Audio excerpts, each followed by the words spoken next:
ॐ सशङ्खचक्रं स्वकिरीटकुण्डलं सपीतवस्त्रं सरसीरुहेक्षणं सहारवक्षस्थलकौस्तुभं श्रियं नमामि विष्णुं शिरसा चतुर्भुजम्। मैं कमलेश झा, सहायक प्रोफेसर, यूथालाल संस्कृत महाविद्यालय मझौलिया, पश्चिम चंपारण। मैं आज उपशास्त्री एवं शास्त्री प्रथम खंड के छात्रों के लिए, जिनको अनिवार्य प्रथम पत्र के रूप में व्याकरण पढ़ाई जाती है, जिसके अंतर्गत लघु सिद्धांत कौमुदी नामक पुस्तक पढ़ाई जाती है, समास प्रकरण का पढ़ाई अभी चल रहा है। उसमें अव्ययी भाव समास के अव्ययी भावे चाकाले सूत्र से आज पढ़ाने जा रहा हूँ। अव्ययी भावे चाकाले सहस्य सस्यात् अव्ययी भावे न तु काले हरे सादृश्यम सहरि ज्येष्ठस्यानुपूर्वे नीत अनुज्येष्ठम चक्रेण जुगपत् सचक्रम सदृश सख्या ससखी छत्राणां संपत्ति सछत्रम तृणमपि परित्यज्य सतृणमति अग्निग्रंथ पर्यंत मधीते साग्नि।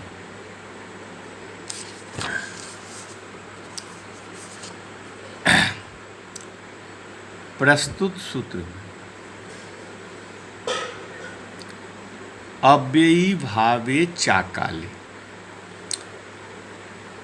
सहस्य स्यात् अव्ययी भावे न तु काले।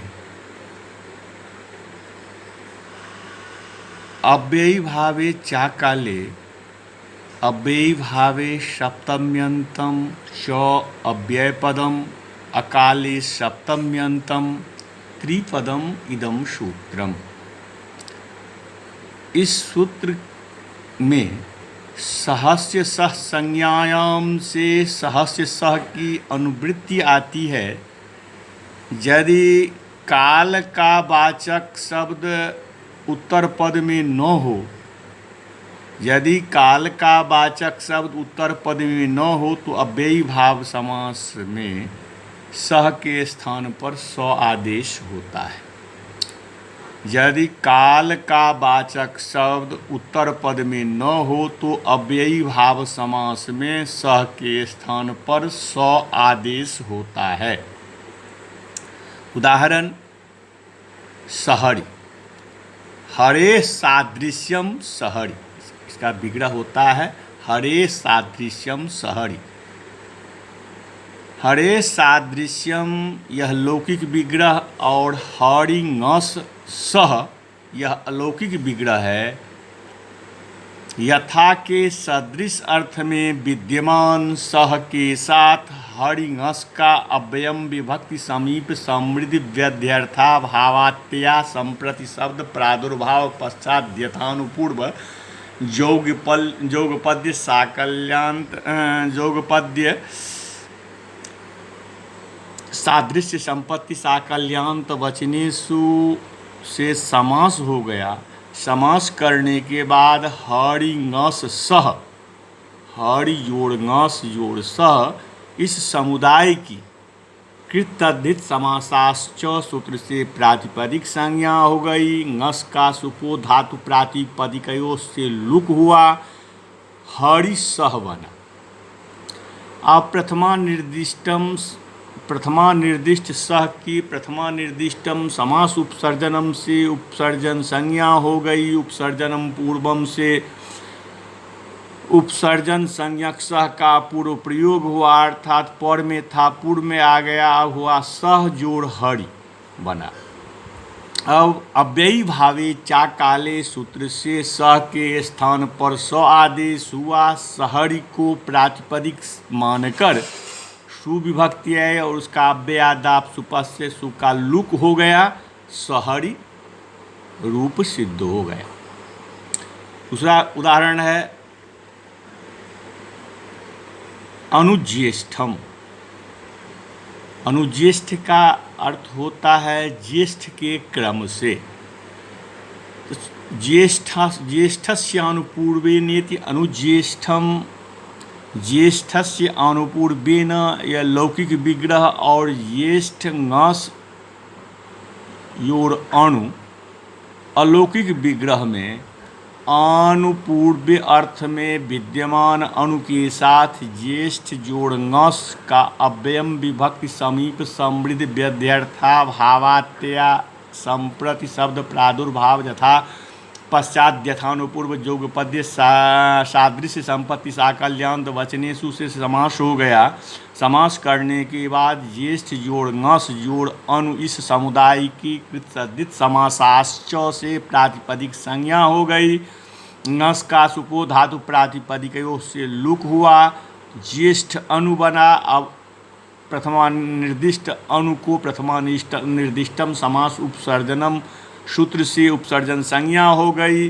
उपसर्जन संज्ञा होने के बाद उपसर्जनम पूर्वम से उपसर्जन संज्ञक अणु का पूर्व प्रयोग हुआ और पर में था पूर्व में आ गया, अणु ज्येष्ठ बना। अब अव्ययी भावश्च से अव्यय संज्ञा एक देश विकृत मनन्यवत इस परिभाषा के अनुसार बल पर अनुज्येष्ठ को प्रातिपदिक मानकर सुविभक्ति आई और उसका अव्ययादाप सुपः से लुक प्राप्त हुआ। तो नाव्ययी भावाद अतो अमत्व पंचम्या से विभक्ति का लुक का निषेध हो गया। साथ ही सु के स्थान पर अम आदेश हुआ। अब अनुज्येष्ठ बना, अमि पूर्व से पूर्व रूप हो गया, अनुज्येष्ठम। इस प्रकार से रूप सिद्ध हो गए और जो है शेष अधिगोपम की तरह बनते हैं। इसी तरह वृद्धस्य अनुपूर्वेन अनुवृद्धम आदि भी बनता है। सचक्रम चक्रेन जुगपत इति सचक्रम, चक्र के साथ एक ही काल में। चक्रेन जुगपत सचक्रम, चक्र के साथ एक ही काल में। चक्रेन जुगपत यह लौकिक विग्रह और चक्र टा और सह, चक्र टा जोड़ सह अलौकिक विग्रह में जोगपद्य अर्थात एक साथ एक ही काल में इस अर्थ को लेकर अव्ययम विभक्ति सूत्र से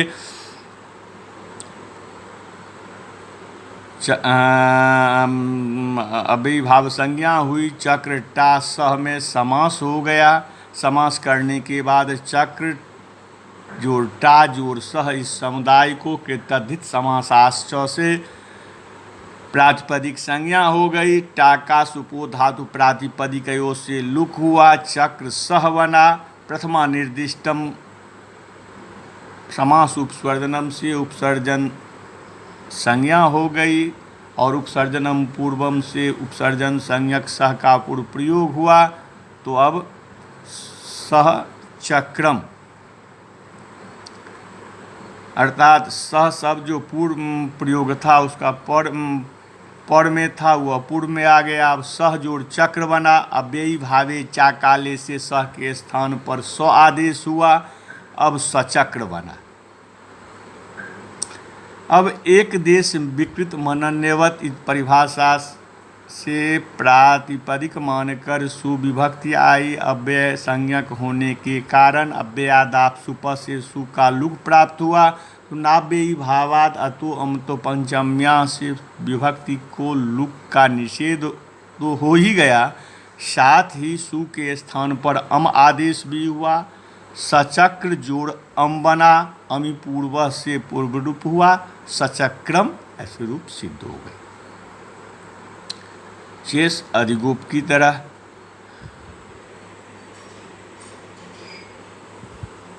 अब ससख्य सदृश सख्या ससख्य, सखा के समान, मित्र के समान। सदृश सख्या लौकिक विग्रह और सखी जोड़ टा जोड़ सह इस अलौकिक विग्रह में सूत्र के द्वारा निर्दिष्ट सादृश्य अर्थात समान अर्थ में सखी जोड़ टा जोड़ सह का अव्ययम विभक्ति समीप समृद्ध सूत्र से समास हो गया।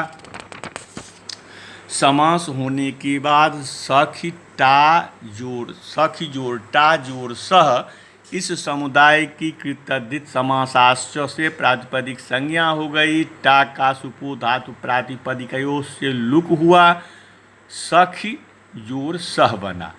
प्रथमा निर्दिष्ट सह को प्रथमा निर्दिष्टम समास उपसर्जनम से उपसर्जन संज्ञा हो गई, तो उपसर्जनम पूर्वम से उपसर्जन संज्ञक सह का पूर्व प्रयोग हुआ, अर्थात सह पर में था पूर्व में आ गया। अब सह जोड़ सखी बना। अव्ययी भावे चा काले से सह के स्थान पर स आदेश हुआ, ससखी बना। अव्ययी भावश्च से अव्यय संज्ञा एक देश विकृत मनन्यवत, इस न्याय के बल पर ससखी को प्रातिपदिक मानकर सुविभक्ति आई और उसका अव्ययादाप सुप से सु का लुक हो गया, ससखी बना। पहले यथा के चार अर्थों में से एक सादृश्य अर्थ समास बताया जा चुका है, पुनः यहाँ सादृश्य अर्थ में भी समास क्यों किया जा रहा है, अर्थात यथार्थ सादृश्य और सूत्रस्थ सादृश्य में क्या अंतर है। इसका उत्तर यह है कि जहाँ सादृश्य अर्थ गौण अप्रधान हो वहाँ पर भी समास हो जाए, इसलिए दोबारा साद का ग्रहण किया गया। जब हम कहते हैं कि वह अपने मित्र के सदृश है, तो यहाँ पर सादृश्य गौण होता है और सादृश्य वाला व्यक्ति प्रधान होता है। जब हम कहते हैं कि उसमें अपने मित्र की समानता है, तो यहाँ सादृश्य प्रधान होता है और सादृश्य वाला व्यक्ति गौण। इस तरह सादृश्य गौण हो अथवा प्रधान, दोनों अवस्थाओं में समास के लिए दो बार सादृश्य अर्थ में समास का विधान किया गया है। अब आगे उदाहरण है सछत्रम। छत्राणाम संपत्ति सछत्रम, अर्थात क्षत्रियों के अनुरूप आत्मभाव की वृद्धि। छत्राणाम संपत्ति सछत्रम, उसका अर्थ होता है क्षत्रियों के अनुरूप आत्मभाव की वृद्धि। यह लौकिक विग्रह हुआ छत्राणाम संपत्ति है, और अलौकिक विग्रह छत्र भीष सह, छत्र जोड़ भीष जोड़ सह। यह अलौकिक विग्रह में अनुरूप आत्मभाव की वृद्धि रूप संपत्ति अर्थ में विद्यमान सह का छत्र भीष के साथ अव्ययम विभक्ति समीप समृद्ध इस सूत्र से समास हो गया। समास करने के बाद छत्र जोड़ भीष जोड़ सह इस समुदाय को कृतद्धित समासाश्च से प्रातिपदिक संज्ञा हो गई। प्रातिपदिक संज्ञा होने के बाद आम का सुपो धातु प्रातिपदिकयों से लुक हुआ, तो सह छत्र सह बना।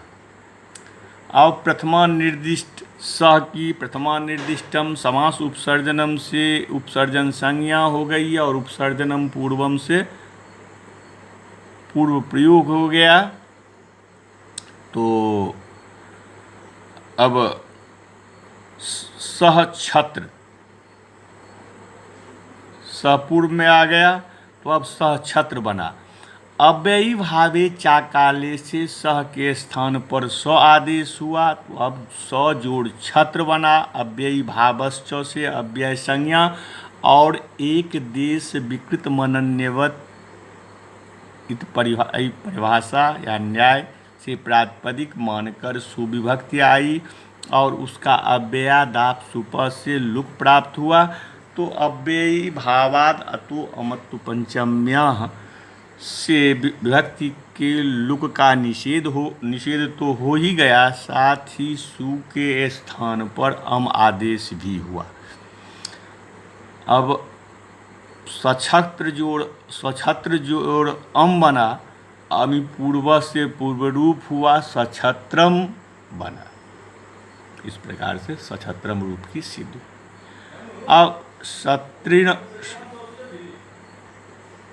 सत्रिणम अति, तिनके इसका अर्थ होता है सत्रिणम तृणम अपि परित्यज्य सतृणम, अर्थात तिनके को भी छोड़े बिना संपूर्ण खाता है, इसका अर्थ होता है सतृणम। तृणम अपि अपरित्यज्य, यह लौकिक विग्रह हुआ और अलौकिक विग्रह हुआ। तृण, तृण जोड़ टा जोड़ सह, ये अलौकिक विग्रह हुआ। अलौकिक विग्रह में साकल्य अर्थात संपूर्ण अर्थ में विद्यमान सह का तृण जोड़ टा के साथ अव्ययम विभक्ति से सूत्र से समास हुआ। समास करने के बाद तृण जोड़ टा जोड़ सह इस समुदाय की कृतधित समासाश्च से प्रातिपदिक संज्ञा हो गई। प्रातिपदिक संज्ञा होने के बाद टा का सुपो धातु प्रातिपदिकयों से लुक हो गया, तृण सह बना। प्रथमा निर्दिष्ट सह को प्रथमा निर्दिष्टम समास उपसर्जनम सूत्र से उपसर्जन संज्ञा हो गई। उपसर्जनम पूर्वम से जो स शब्द बाद में था वो पूर्व में आ गया, तो सह जोड़ तृण बना और अव्ययी भावे चाकाले से सह के स्थान पर स्व आदेश हुआ, सतृण बना। अव्ययी भावस्य से अव्यय संज्ञा एक देश विकृत मनन्यवत इत परिभाषा मान से प्रातिपदिक मानकर सुविभक्ति आई और उसका अव्ययादाप सुप से लुक प्र हो गया।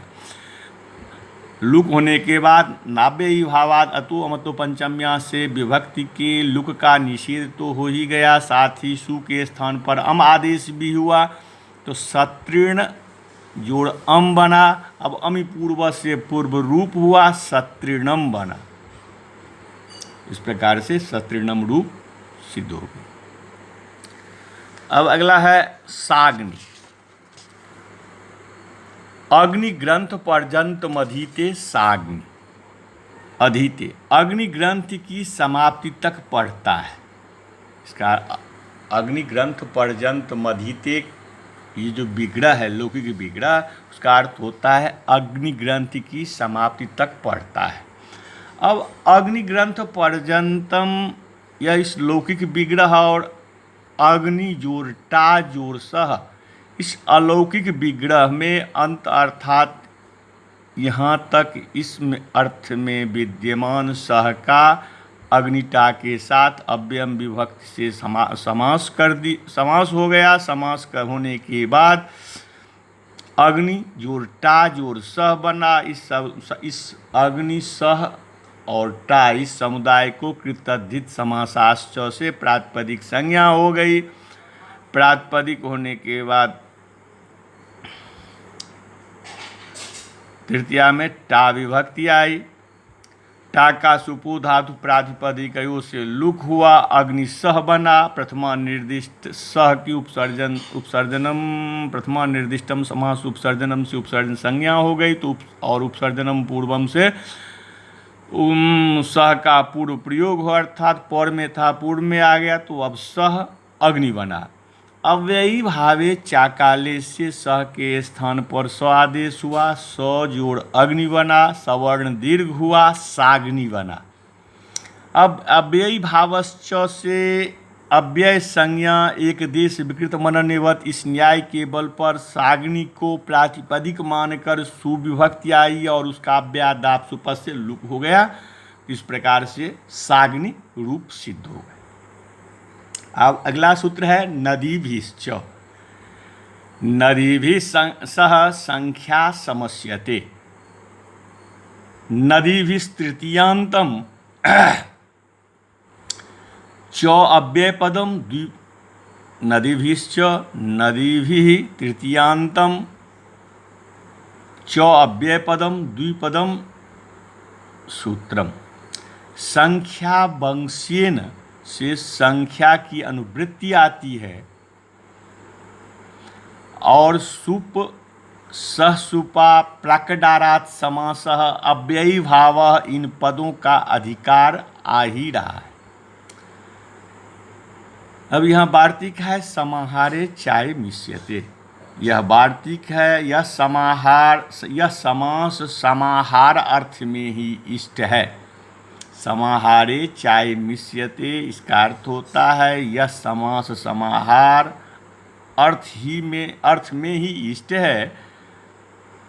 पंचगंगम द्वयमुनम, उदाहरण है पंचगंगम, 5 गंगाओं का समूह, पंचानां गंगानां समाहारः, पंचानां गंगानां समाहारः यह लौकिक विग्रह है। और अलौकिक, इसका अलौकिक विग्रह पंचन जोड़ आम जोड़ गंगा जोड़ आम, यह अलौकिक विग्रह है। ऐसी अवस्था में नदी भी च से समास हो जाता है। समास विधायक सूत्र नदी भी च में अनुवृत्त पद संख्या या प्रथमांत है और इसके द्वारा निर्दिष्ट शब्द पंचन आम की प्रथमा निर्दिष्ट समास उपसर्जनम से उपसर्जन संज्ञा हो जाती है और उसी का पूर्व निपात भी होता है। अब पंचन जोड़ आम जोड़ गंगा जोड़ आम की कृतधित समासाश्च से प्रातिपदिक संज्ञा करके सुपो धातु प्रातिपदिकयों से विभक्ति का लुक होकर पंचन जोड़ गंगा बना। अब विभक्ति के लुक हो जाने पर प्रत्यय लक्षण द्वारा पंचन शब्द में पदत्व मानकर के नकार का नलोप प्रातिपदिकांतस्य से लोप होकर पंचगंगा शब्द बना। अब अव्ययी भावश्च से नपुंसक मान करके ह्रस्व नपुंसक के प्रातिपदिकस्य सूत्र से गंगा के आकार को ह्रस्व करके पंचगंग बना। सु उसका लुक प्राप्त उसे बाध करके नाव्ययी भावाद अतुम तो पंचम्या से अम आदेश पूर्व रूप होकर पंचगंगम सिद्ध हो। अब द्वयमुनम, 2 यमुना नदियों का समूह, द्वयोः यमुनयोः समाहारः, यह उसका लौकिक विग्रह है। द्वयोः यमुनयोः समाहारः यह लौकिक विग्रह है और द्वि जोड़ ओस जोड़ यमुना जोड़ ओस यह अलौकिक विग्रह है। इस अलौकिक विग्रह में नदी भी च सूत्र से समास हो जाता है। समास विधायक सूत्र नदी भी च में अनुवृत्त पद संख्या यह प्रथमांत है और इसके द्वारा निर्दिष्ट शब्द द्वि ओस की प्रथमा निर्दिष्टम समास उपसर्जनम से उपसर्जन संज्ञा हो जाती है और उसी का पूर्व निपात भी होता है। अब द्वि जोड़ ओस जोड़ यमुना जोड़ ओस को कृतधित समासाश्च सूत्र से प्रातिपदिक संज्ञा करके सुपो धातु प्रातिपदिकयों से विभक्तियों का लुक होकर द्वि जोड़ यमुना बना। अव्ययी भावश्च से नपुंसक मान करके ह्रस्व नपुंसक के प्रातिपदिकस्य सूत्र से यमुना के आकार को ह्रस्व करके द्वयमुन बना। अब सु उसका लुक प्राप्त हो उसे बाध करके नाव्ययी भावाद अतु अमत्व पंचम्या से अम आदेश पूर्व रूप होकर द्वयमुनम सिद्ध हुआ। अब अगला सूत्र है तद्धिता। आपंचम समाप्तिरधिकारोऽयम्। तद्धिता प्रथमांतम एक पदम इदम सूत्रम। यह सूत्र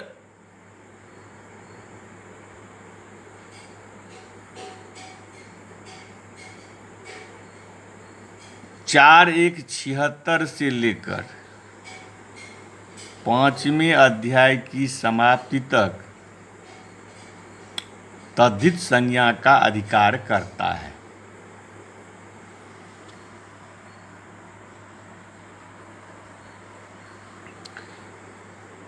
अब इसको अधिकार और संज्ञा सूत्र भी माना गया है। पंचम अध्याय की समाप्ति पर्यंत जो प्रत्याहार बनाएंगे उन सब को यह तद्धित संज्ञा करता, यद्यपि यह सूत्र तद्धित प्रकरण का है। अतः वहाँ भी इसको देना चाहिए। अर्थात समास करने के बाद कुछ सूत्र कुछ विशेष प्रत्ययों का विधान करते हैं जिनको समासांत प्रत्यय कहा जाता है। पाणिनि ने समासांत प्रत्ययों को भी तद्धिता इस सूत्र के अधिकार में पढ़ा है, अतः समासांत प्रत्ययों को भी तद्धित संज्ञा होती है, यह दिखाने के लिए तद्धिता यह सूत्र यहाँ पर पढ़ा गया है। अब अगला सूत्र है अव्ययी भावे सरत प्रवृत्तिभ्यः। अव्ययी भावे सरत प्रवृत्तिभ्यः सर्दादिभ्यस्तस्यात् समासान्तो अव्ययी भावे। अव्ययी भावे सरत प्रवृत्तिभ्यः सर्दादिभ्यः उसका वृत्ति है, सर्दादिभ्यस्तस्यात् समासान्तो अव्ययी भावे। उदाहरण सर्दस समीपम उपसर्दम प्रतिविपासम। अब अव्ययी भावे शरत प्रभृतिभ्यः शरत प्रभृतिर्जेषां ते शरत प्रभृतयः शरत प्रभृतिर्जेषां ते शरत प्रभृतयः अव्ययी भावे सप्तम्यन्तं शरत प्रभृतिभ्यः पंचम्यन्तं द्विपदम इदं सूत्रम। राजाः सखीभ्यः टच से टच की अनुवृत्ति आती है और तद्धिता समासांता प्रत्यय परश्च ज्ञाप प्रातिपदिकात का अधिकार आ रहा है। अब शरत आदि शब्दों में से समासांत तद्धित संज्ञक टच प्रत्यय होता है अव्ययी भाव में। शरत आदि शब्दों से समासांत तद्धित संज्ञक टच प्रत्यय होता है अव्ययी भाव समास में। अब टच में टकार और चकार इत संज्ञक है, अकार शेष रहता है और इससे हलंत शब्द भी अजंत बन जाता है, सर्दादिगण है। इसके अंतर्गत शरद विपास अनस मनस उपानह दिव हिम्बत अंडु दिश दृग विष चेतस चतुर त्यद तद जद कियत ये शब्द आते हैं। अब उदाहरण है उपसर्दम सर्दस समीपम उपसर्दम तात शरद ऋतु के समीप वाली ऋतु शरदस समीपम इस लौकिक विग्रह में, और शरद जोड़ नस जोड़ उप इस अलौकिक विग्रह में समीप इस अर्थ में विद्यमान उप का शरद जोड़ नस के साथ अव्ययम विभक्ति से समास हो गया। समास करने के बाद शरद जोड़ नस जोड़ उप इस समुदाय को कृतद्धित समासाश्च से सूत्र से प्रातिपदिक संज्ञा हो गई। नस का सुपो धातु प्रातिपदिक से लुक हो गया। अब शरद जोड़ उप बना। प्रथमानिर्दिष्टम समास उपसर्जनम से उपसर्जन संज्ञा हो गई और उपसर्जनम पूर्वम से सूत्र से पूर्व प्रयोग हो गया तो उप जोड़ शरद बना। अब अव्ययी भावे चा काले शरत प्रवृत्तिभ्य से समासांत टच प्रत्यय अनुबंध लोप होकर उपसरद जोड़ अ बना। अब वर्ण सम्मेलन होकर उपसरद बना। अव्ययी भावश्च से अव्यय संज्ञा एक देश विकृत मनन्यवत इस परिभाषा के बल पर उपसरद को प्रातिपदिक मानकर सुविभक्ति आई और उसका अव्ययादाप सुपः से लुक प्राप्त हुआ, किंतु नाव्ययी भावादतो दम अमत्व पंचम्या से विभक्ति अलुक हुआ और सु के स्थान पर नपुंसकत्वात् अम आदेश होकर पूर्व रूप करने पर उपसर्दम प्रयोग सिद्ध हो गई। अब दूसरा है प्रतिविपासम, अर्थात विपास नदी के सम्मुख। विपासं प्रतिविपासम यह लौकिक विग्रह हुआ और अलौकिक विग्रह विपास जोड़ अम जोड़ प्रति। इस अलौकिक विग्रह में सम्मुख के अर्थ में विद्यमान प्रति का अव्ययम विभक्ति समीप समृद्ध व्यध्यर्था भावात्या सूत्र से समास हो गया। समास करने के बाद विपास जोड़ अम जोड़ प्रति इस समुदाय को कृतधित समासाश्च से प्रातिपदिक संज्ञा हो गई।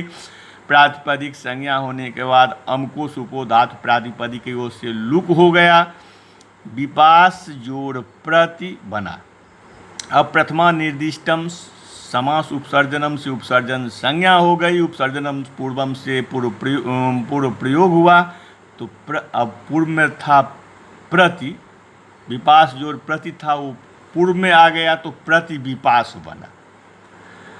अब अव्ययी भावे शरत प्रवृत्तिभ्य सूत्र से समासांत टच प्रत्यय अनुबंध लोप होकर प्रति विपास जोड़ अ बना। वर्ण सम्मेलन होकर प्रति विपास बना। अव्ययी भावश्च से अव्यय संज्ञा और एक देश विकृत मनन्यवत परिभाषा के बल पर प्रतिविपास को प्रातिपदिक मानकर सुविभक्ति आई और उसका अव्ययादाप सुपस से सुप को लुक प्राप्त हुआ। लुक प्राप्त होने के बाद नाव्ययी भावात अतो अम तो पंचम्या सूत्र से विभक्ति का अलुक हुआ और सु के स्थान पर नपुंसकत्वात् अम आदेश होकर पूर्वरूप करने पर प्रतिविपासम रूप की सिद्धि हो।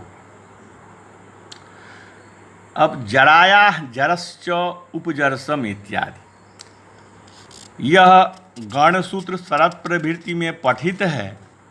अव्ययी भाव समास में जरा शब्द से समासांत टच के साथ ही जरस आदेश भी होता है।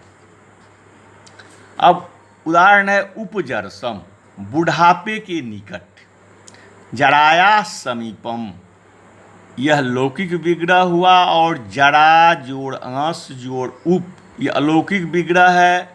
समीप अर्थ में उप का जरांगस के साथ अव्ययम विभक्ति समीप समृद्ध व्यध्यर्था भावात्या संप्रति शब्द प्रादुर्भाव पश्चात यथानुपूर्व जोगपद्य संपत्ति साकल्यांत वचनेषु से सूत्र से समास हो गया। समास करने के बाद जरा जोड़ ngस जोड़ उप इस समुदाय को कृतधित समासाश्च से प्रातिपदिक संज्ञा हो गई। अब ngस को सुपो धातु प्रातिपदिक से लुक हो गया। अब जरा जोड़ उप बना। अब प्रथमा निर्दिष्ट उप की उपसर्जनम, प्रथमा निर्दिष्ट समास उपसर्जनम से उपसर्जन संज्ञा हो गई। उपसर्जन संज्ञा होने के बाद उपसर्जनम पूर्वम से पूर्व प्रयोग हो गया, तो अब उप जोड़ जरा बना। अब अव्ययी भावे शरत प्रवृत्तिभ्य सूत्र से समासांत टच प्रत्यय और जराया जरश्च इस गण सूत्र से जरा के स्थान पर जरस आदेश होकर उपजरस जोड़ अ बना। अब वर्ण सम्मेलन होकर उपजरस बना। अव्ययी भावश्च से अव्यय संज्ञा और एक देश विकृत मनन्यवत इस परिभाषा या न्याय के बल पर उपजरस को प्रातिपदिक संज्ञा मानकर सुविभक्ति आई और सुविभक्ति आई और उसका अव्ययादाप सुपस से लुक प्राप्त हुआ। किंतु नाव्ययी भावात अतो अमत्व पंचम्य से विभक्ति का अलुक हुआ और सु के स्थान पर अम आदेश होकर पूर्वरूप करने पर उपजरस बना। इस प्रकार से उपजरस रूप की सिद्धि हो गई। अब अगला सूत्र है अनश्च। अन्नन्तात् अव्ययी भावात् टच स्यात्। अनः प्रथमान्तम अनश्च अन्नन्तात् अव्ययी भावात् टच स्यात्। अनः पंचम्यन्तम च अव्ययपदम द्विपदम इदम सूत्रम। अब यहाँ राजा सखीभ्य टच से टच तथा अव्ययी भावे शरत प्रवृत्तिभ्य से विभक्ति विपरिणाम करके अव्ययी भावात की अनुवृत्ति आती है और तद्धिता समासांता प्रत्यय परश्च ज्ञा प्रातिपदिकात का अधिकार चल रहा है। अन यह अव्ययी भावात का विशेषण है। अब अनंत वाले अव्ययी भाव से समास के अर्थ में तद्धित संज्ञक टच प्रत्यय होता है। अगला सूत्र है नस तद्धिते नान्तस्य भस्य लोपस तद्धिते उपराजम अध्यात्मम्। नस तद्धिते नः षष्ठ्यंतम तद्धिते सप्तम्यंतम द्विपदम इदम सूत्रम टेह इस सूत्र की और अलोपोन से लोपक की अनुवृत्ति आती है। भस्य का अधिकार है। अब उपराजम अध्यात्मम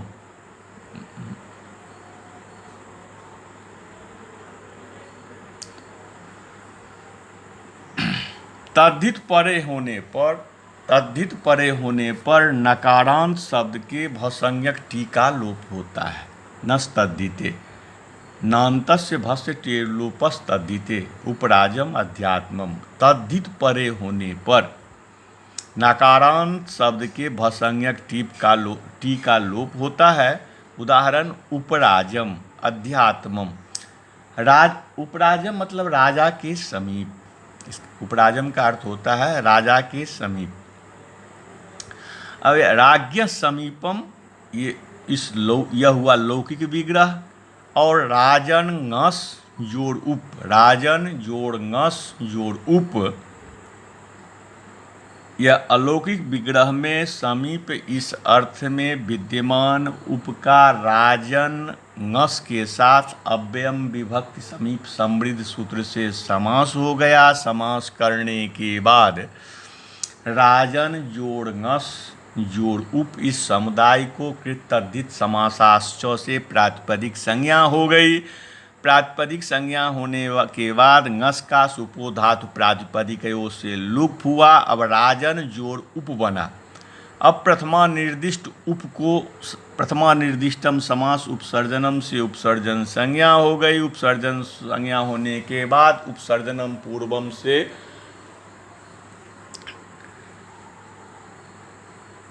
उप का पूर्व प्रयोग हो गया। जो पर में था वो पूर्व में आ गया, तो अब उप राजन बना।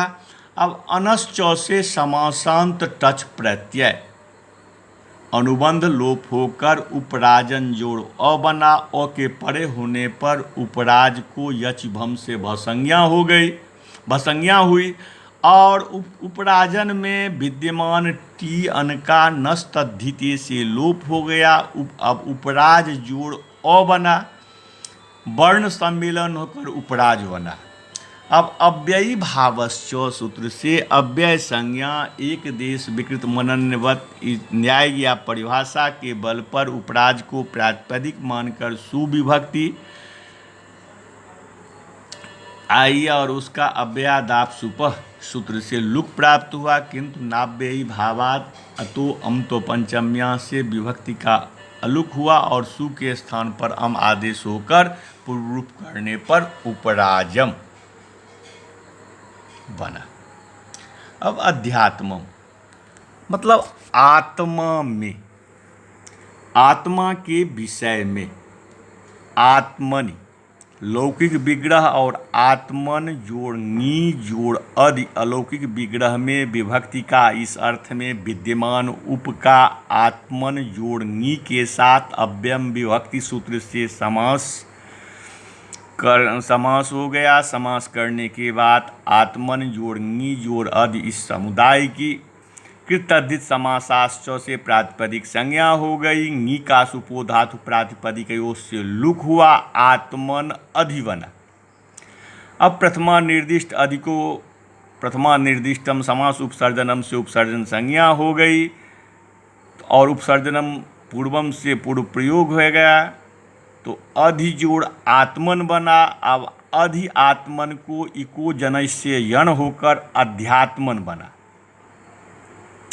अब अनश्च से समासांत टच प्रत्यय अनुबंध लोप होकर आत्मन जोड़ अ बना। अ के परे होने पर अध्यात्मन को यच भम से भसंज्ञा हुई और अध्यात्मन में विद्यमान टी अन का नस्तद्धिते से लोप हो गया। अब अध्यात्म जोड़ अ बना, वर्ण सम्मेलन होकर अध्यात्म बना। अब अव्ययी भावश्च से अव्यय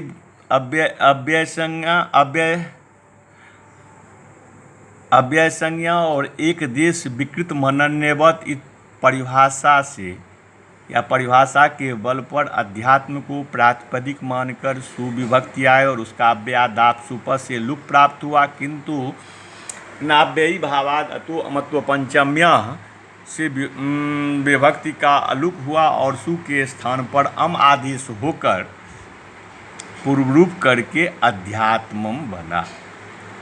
इस प्रकार से आज के पाठ को यहीं विराम दिया जाता है। नमस्कार।